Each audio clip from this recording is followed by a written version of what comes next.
Bonjour à tous, Bonjour. Patrick, j'ai Chloé à mes côtés. On va vous faire un podcast immobilier aujourd'hui et un peu technique du bâtiment. Chloé, qui visite souvent des maisons, est souvent confrontée à des fissures. Ça inquiète les candidats acheteurs, ça inquiète parfois les vendeurs. Donc Chloé va vous en parler un petit peu. Elle est fille de maçon, en plus ça n'enlève rien à son expertise. Donc Chloé, quand est-ce qu'on s'inquiète des fissures? Est-ce qu'il y a plusieurs catégories de fissures? Allez, lance-toi. Donc oui, tout à fait. Il y a plusieurs catégories de fissures. Il faut s'inquiéter quand on voit que les fissures augmentent. Il faut bien les surveiller parce qu'il n'est pas rare de voir des fissures qui se forment sur un mur. Elles ne sont pas systématiquement alarmantes, D'accord. mais il faut quand même connaître l'origine et savoir quels dégâts elles peuvent entraîner par la suite. Ok, donc tu dis qu'elles ne sont pas toutes alarmantes ou graves. Donc dans quel cas je m'inquiète, dans quel cas je m'inquiète pas? Donc vous avez des fissures, des micro-fissures, on appelle ça. Elles sont inférieures à 0,2 mm.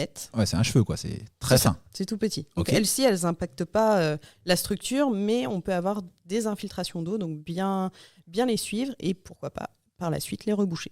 Ok, donc pas de risque immédiat, le risque un peu d'humidité par décollement des enduits, etc. Voilà, crépi vieillissant. Ok, En deuxième, on a des fissures légères, donc celles-ci elles font moins de 2 mm.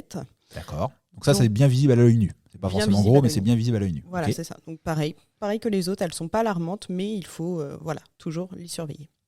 Ok, vérifier qu'elles sont bien stabilisées. Tout stabiliser, prendre des photos, les mesurer, ce qui permet de voir où elles en sont et pourquoi pas, par la suite, au bout de 4-6 semaines, une fois qu'on a bien surveillé tout ça, Ok. les reboucher également. Est-ce qu'il existe un outil qui permet, parce que tu parles de photos, ça c'est une chose, mais des fois mesurer entre 0,2 et 0,3 mm, C'est pas facile. est-ce qu'il y a un outil qui existe pour mesurer ou suivre les fissures? Oui, il existe des petits témoins Ok. on les place sur les fissures et en fait, on regarde au bout de 3 mois et on voit que la fissure Si le témoin a bougé ou pas. Le témoin se décroche. Ok, donc tu nous as parlé de deux premières catégories de fissures qui sont pas inquiétantes ou pas trop, on va le dire comme ça. Et est-ce qu'il y a une troisième catégorie qui, elle, serait un peu plus inquiétante? Oui, donc là, on parle de fissures profondes et dangereuses. Donc au-delà de 2 mm, elles peuvent même aller jusqu'à traverser les murs de part en part, intérieur, extérieur. Donc là, c'est beaucoup plus inquiétant. On peut les avoir par rapport à un sol plus profond, donc un sol qui bouge. Donc là, c'est vraiment un défaut sur la structure. Elles Ok. compromettent la totalité de l'équilibre de l'habitation. Donc il faut agir vite et faire appel à un expert. Ok, donc grosse fissure, là par contre on s'inquiète. On s'inquiète. Tu me parlais en préparation de ce podcast aussi de maisons qui font du bruit, des maisons qui se mettent à craquer, et ainsi de suite. Ça peut être aussi des signes sur l'importance de la fissure et de la surveillance qu'on doit lui apporter. Ouais, des signes avant-coureurs qu'il faut bien prendre en compte. Et également, pour des malfaçons, des instabilités de sol, une infiltration d'eau, Oui. des chocs, ou on a un bâtiment qui vient de construire juste à côté de notre maison, ou une route qui vient de se faire. Ouais. Ça peut créer C'est vrai. des vibrations dans le sol. On l'a pardon. vu, nous, des gens qui ont des maisons depuis 20 ans qui n'ont pas bougé et il y a un immeuble qui se construit à côté et tac. Et là, ça crée des fissures. Ou alors cet été, 2022, était très très chaud, très très sec. Des sols qui d'habitude étaient assez stables, et, qui, dans un excès de sécheresse, ont bougé et ont créé également des fissures. Exactement. Donc ça peut être quelque chose. On a de plus en plus d'informations à ce sujet-là sur la nature des sols.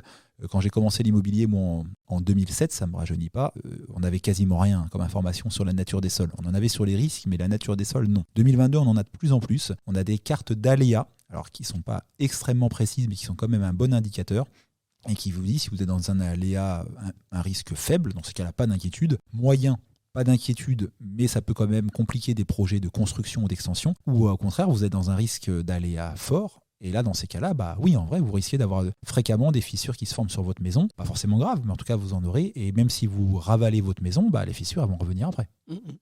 Ok. Tout à fait. Un petit conseil qu'on peut aussi donner à la fois un propriétaire qui va vendre ou quelqu'un qui va acheter, si le bien que vous voulez vendre a des fissures et que vous vous dites tiens, juste avant de revendre le bien, je vais boucher les fissures et je vais repeindre pour que ce soit plus présentable. C'est peut-être une bonne idée, peut-être une mauvaise. Il faut avoir la transparence d'expliquer que la maison avait des fissures avant, de savoir lister ce qui a été fait, peut-être de montrer des photos de la maison avant pour que dans l'hypothèse où les fissures reviennent après, que votre acheteur ne puisse pas vous le reprocher. A l'inverse, si vous êtes acheteur et qu'on vous présente une maison qui vient tout juste d'être repeinte ou avec un ravalement tout beau tout neuf, cherchez à savoir pourquoi. Est-ce que ça a été fait parce que l'enduit était vieillissant et le propriétaire, voulant vendre son bien et le valoriser, a refait l'enduit? Ou est-ce que ça a été fait justement parce que la maison n'était pas top avec des fissures? Et si c'est le cas, est-ce que le fond du problème, comme Chloé vous l'a dit tout à l'heure, la nature du sol, une infiltration d'eau, etc., a été réglée? Si oui, tout va bien. Sinon, les fissures, elles reviendront. C'est qu'une question de temps, mais elles vont réapparaître. C'est ça.